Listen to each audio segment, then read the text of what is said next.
Hi mga kasisid at sisilods, good afternoon, luto day again. So nagisa ako ng sibuyas, kamatis at bawang para sa ating sardines recipe. Ito ang aming food for today. Lagay natin ang ating repolyo. Mix natin ang ating repolyo, kagaya ng pagmamahal niya sa iyo, minekos-mekos lang hanggang sa hindi mo namamalayan, ikaw pala ay napalitan niya. Ayan, napaikot-ikot na natin ang ating repolyo. Lagyan natin siya ng konting tubig. I-mix natin ang ating pansit na bihon.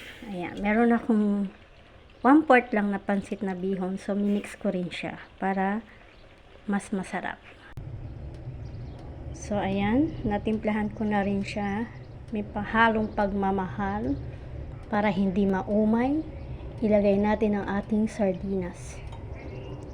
Yan.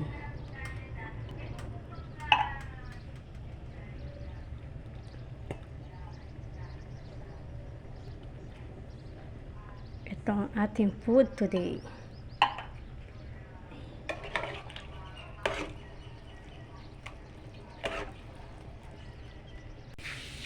Ayan, medyo nakulo na. Lagay natin yung ating kangkong.